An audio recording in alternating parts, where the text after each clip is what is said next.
নিরাপত্তার শঙ্কায় টি-20 বিশ্বকাপ খেলতে ভারতে যাচ্ছে না বাংলাদেশ। আইসিসিকে শ্রীলঙ্কায় ম্যাচ আয়োজনের অনুরোধ বিসিবির। আমলে নিল আইসিসি বিসিসিআই এর বিরোধিতা। টি-20 বিশ্বকাপের জন্য বাংলাদেশের 15 সদস্যের স্কোয়াড ঘোষণা বিসিবির। লিটনের অধিনায়কত্বে দলে নেই শান্ত, জাকের আলী, 3 স্পিনারের সঙ্গে 5 পেসার। লিটন, শান্ত, মিরাজরা আন্তরিক হওয়ায় 3 ফরম্যাটে ভিন্ন অধিনায়ক ফর্মুলায় দ্বন্দ্ব তৈরির শঙ্কা নেই বললেন ফাহিম। দলের প্রতি দায়িত্ব বোঝাপড়ার কারণেই সালাউদ্দিনে আস্থা বোর্ডের।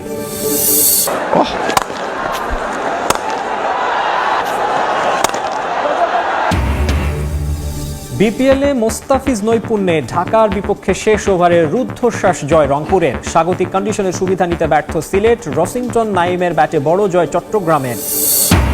এবং মেসির অন্তর্ভুক্তি বিশ্বকাপের সৌন্দর্য বাড়াবে। ফুটবলারদের মধ্যে তৈরি হবে প্রতিযোগিতা, মত কিংবদন্তি ফুটবলার থমাস মুলারের।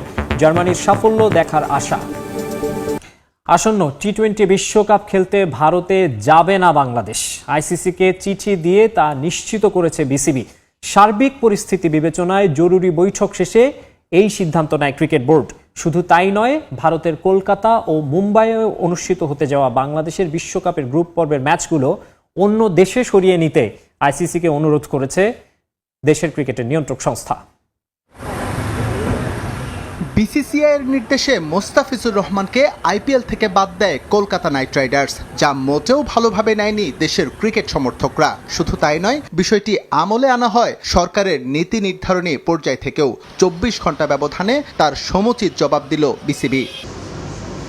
মোস্তাফিজকে কেন্দ্র করে তৈরি হওয়া পরিস্থিতিতে যে কঠোর অবস্থানে যাচ্ছে ক্রিকেট বোর্ড, তার আভাস ছিল আগেই। বিষয়টি নিয়ে জরুরি সভায় বসেন বোর্ড কর্তারা, যেখানে সার্বিক পরিস্থিতি বিবেচনায় নিয়ে আসন্ন টি-20 বিশ্বকাপে বাংলাদেশ দলকে ভারত সফরে না পাঠানোর সিদ্ধান্ত নেয় বিসিবি, যা চিঠির মাধ্যমে আইসিসিকে জানিয়ে দিয়েছে বোর্ড। আইসিসিকে চিঠি দিয়েছি আমরা। বিসিবি বোর্ড মিটিং কালকে আমরা রাতে করেছি, আজকে দুপুরে আমরা দফায় দফায় মিটিং করেছি এবং আমরা সিদ্ধান্ত নিয়েছি আমাদের দল আমরা IPL world cup T20 world cup খেলতে পাঠাবো না, কারণ আমরা নিরাপত্তা সংকটে আছি, নিরাপত্তা সংশয় আছে। কারণ সেখানে আমাদের প্রচুর পরিমাণে মিডিয়া কর্মী থাকবে, আমাদের দর্শক থাকবে, আমাদের সংগঠক থাকবে, তো তাদের নিরাপত্তা একটা ইস্যু। এবং বাংলাদেশ থেকে বহু সন্ত্রাসী এখন ইন্ডিয়াতে পালিয়ে আছে, তো সেটা আমাদের জন্য নিরাপত্তার জন্য হুমকির কারণ।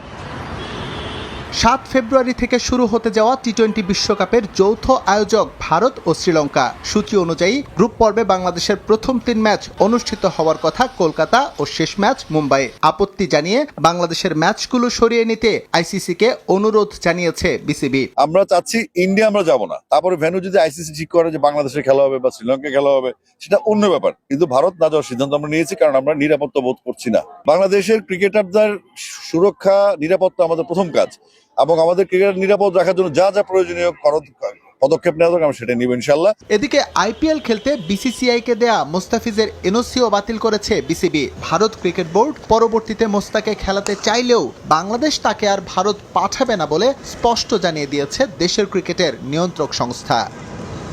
বলছেন কোনোভাবেই নাকি বিশ্বকাপের ভেন্যু পরিবর্তন করা সম্ভব নয়। তবে বাংলাদেশের দাবি আমলে নিয়েছে আইসিসি। বিচার বিশ্লেষণের পর 2-1 দিনের মধ্যেই সিদ্ধান্ত জানাতে পারে ক্রিকেটের সর্বোচ্চ সংস্থা। কিছু ভারতীয়র অদূরদর্শিতায় চরম সংকটে দক্ষিণ এশিয়ার ক্রিকেট। বাংলাদেশ ও ভারতের মধ্যকার চলমান পরিস্থিতিতে মোস্তাফিজের আইপিএলে অংশগ্রহণ হতে পারত দারুণ কিছু। কলকাতা নাইট রাইডার্সের খেলা উপলক্ষে বাংলাদেশি সমর্থকদের যেমন নজর থাকতো আইপিএলে, আবার ফিজ ভালো করলে ভারতীয় ফ্যানরাও তো সেলিব্রেট করতেন। কিন্তু তার হলো কই? মোস্তাফিজকে আইপিএল থেকে ছেটে ফেলে বিসিসিআই, আর স্বাভাবিকভাবেই বিসিবি কর্তারাও হাত গুটিয়ে বসে থাকেনি। একজন ক্রিকেটারের নিরাপত্তা নিশ্চিতে যারা ব্যর্থ, তাদের দেশে পুরো দলকে বিশ্বকাপ খেলতে পাঠানো কতটা যৌক্তিক? তাই আইসিসির কাছে ভেন্যু পরিবর্তনে চিঠি পাঠিয়েছে বিসিবি। এই চিঠির পর আতে ঘা লেগেছে বিশ্বের সবচেয়ে ধনী বোর্ড কর্তাদের গায়ে। ভারতীয় কিছু মিডিয়াও যেমন আক্রমণাত্মক ভাষায় বাংলাদেশকে হেয় করার চেষ্টা করছে, বিসিসিআই এর সুরও তেমনই। সম্প্রচার, যাতায়াত, ক্রু সহ নানা অজুহাত দেখিয়ে এই মুহূর্তে কোনোভাবেই বাংলাদেশের ম্যাচ ভারত থেকে সরিয়ে শ্রীলঙ্কায় করা সম্ভব নয় বলে দাবি করছে তারা। যদিও আইসিসি কিছুটা কৌশলী, বিশ্ব ক্রিকেটের নিয়ন্ত্রক সংস্থা বাংলাদেশের কাছ থেকে একটু সময় চেয়ে নিয়েছে। চিঠির বিষয়টি আমলে নিয়েছে তারা। বিসিসিআই যেমন বলছে ভেন্যু পরিবর্তন সম্ভবই না, তেমন গোয়ার তুমি করছে না আইসিসি। জানা গেছে 2-1 দিনের মধ্যে এ বিষয়ে চূড়ান্ত সিদ্ধান্ত আসতে পারে। যদিও বাংলাদেশি সমর্থকদের মনে কিছুটা সংশয়ের জায়গা থেকেই যাচ্ছে, কেননা আইসিসির চেয়ারম্যান জয় শাহ নিজেই ভারতীয় এবং বিসিসিআই এর সভাপতিও ছিলেন তিনি। বিশ্ব ক্রিকেটের নানা সিদ্ধান্তে তার যে স্পষ্ট প্রভাব থাকে তা তো সবারই জানা। তাই শেষ পর্যন্ত নিরপেক্ষ ভেন্যুতে বাংলাদেশের ম্যাচ রেখে সুন্দর একটা সমাধান তিনি দেবেন কিনা তা নিয়ে একটা প্রশ্নের জায়গা অনেকের মনে রয়েই যাচ্ছে। খেলার সঙ্গে রাজনীতি মিলিয়ে ভুল করেছে ভারত। যে ইস্যুতে তারা মুস্তাফিজকে বাদ দিয়েছে, বাংলাদেশে তার কোনো অস্তিত্ব নেই বলেও মন্তব্য করেছেন তথ্য সম্প্রচার উপদেষ্টা রিজওয়ানা হাসান। পাশাপাশি আইনি ভিত্তি পর্যালোচনা করে বাংলাদেশে আইপিএল সম্প্রচারের বিষয়ে সিদ্ধান্ত নেওয়া হবে বলেও জানিয়ে দিয়েছেন তিনি। এদিকে বাংলাদেশে আইপিএলের সম্প্রচার বন্ধে তথ্য সম্প্রচার মন্ত্রণালয়কে অনুরোধ করেছেন ক্রীড়া উপদেষ্টা আসিফ নজরুল। মুস্তাফিজ ইস্যুতে ভারতের সঙ্গে ক্রিকেটীয় সম্পর্ক তলানিতে ঠেকেছে বাংলাদেশের, যেখানে খেলাধুলা দুই দেশের মাঝে সম্প্রতি ও সৌহার্দ্য বজায় রাখতে সেতু বন্ধন হিসাবে কাজ করে, সেখানে বারবার উল্টো পথে হেঁটেছে ভারত। ক্রিকেটকে কেন্দ্র করে দেশটির বিভাজন তৈরির ইতিহাস পুরনো। পাকিস্তানের পর মুস্তাফিজ ইস্যুতে বাংলাদেশের সঙ্গে সম্পর্কের টানাপোড়েনে ভারত। উগ্রবাদীদের হুমকিতে আইপিএল থেকে কাটার মাস্টারের বাদ দেওয়ার আলোচনা ক্ষোভের সৃষ্টি করেছে টাইগার সমর্থকদের মনে। ফিজকে আইপিএল থেকে বাদ দেওয়ায় নিন্দা ও প্রতিবাদ জানিয়েছেন ক্রীড়া উপদেষ্টা আসিফ নজরুল। সেই সঙ্গে বাংলাদেশে আইপিএল বন্ধে তথ্য ও সম্প্রচার উপদেষ্টাকে অনুরোধ করার কথা নিজের ভেরিফাইড ফেসবুক পেজে জানান ক্রীড়া উপদেষ্টা। এদিকে খেলার সঙ্গে রাজনীতি মিলিয়ে ভারত ভুল করেছে বলে মন্তব্য করেছেন তথ্য ও সম্প্রচার উপদেষ্টা রিজওয়ানা হাসান। রাজনৈতিক কারণে মুস্তাফিজকে বাদ দেওয়ার বিষয়টির আইনগত দিক যাচাই বাছাই করে সিদ্ধান্ত নেবে সরকার। কোন যুক্তিতে মুস্তাফিজকে মানা করা হচ্ছে? খেলোয়াড়ই কোনো যুক্তিতে মানা করা হলে তো কোনো ব্যাপার ছিল না, যে যুক্তিতে মানা করা হচ্ছে সেই যুক্তিটা তো আসলে আমরা কোনোভাবেই গ্রহণ করতে পারি না। তো এইরকম বাংলাদেশে আইপিএল এর সম্প্রচার বন্ধে এখনো চূড়ান্ত কোনো সিদ্ধান্ত নেয়নি তথ্য ও সম্প্রচার মন্ত্রণালয়। আইনগত ভিত্তি পর্যালোচনা ও প্রক্রিয়া যাচাই বাছাইয়ের পরই সিদ্ধান্ত নেওয়ার কথা জানিয়েছেন তথ্য ও সম্প্রচার উপদেষ্টা। পর্যালোচনা করছি, এটা কোন মাধ্যমে কিভাবে সিদ্ধান্ত গ্রহণ করতে হবে এটা সেই বিষয়টা দেখে আমরা আমাদের সিদ্ধান্তটা জানাবো। আসন্ন টি-20 বিশ্বকাপে ভারতে বাংলাদেশ দলের নিরাপত্তা নিয়েও শঙ্কা প্রকাশ করেছেন ক্রীড়া উপদেষ্টা আসিফ নজরুল।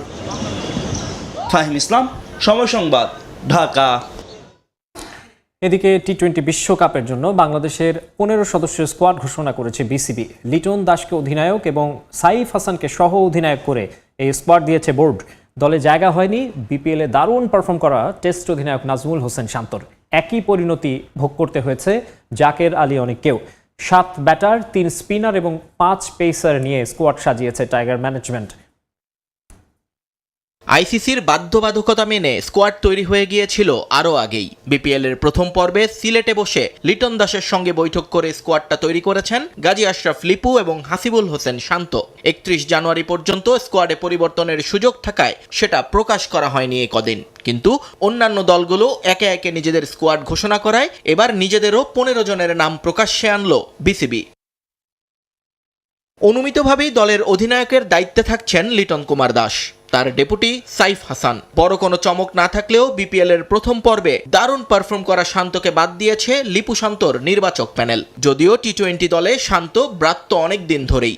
একই পরিণতি দীর্ঘদিন রান খরায় থাকা জাকের আলী অনিকের। 2024 টি-20 বিশ্বকাপের খেলা 9 জন আছেন এবারের দলেও। 15 জনের স্কোয়াডে প্রপার ব্যাটার 7 জন, 3 স্পিনারের সঙ্গী 5 পেসার।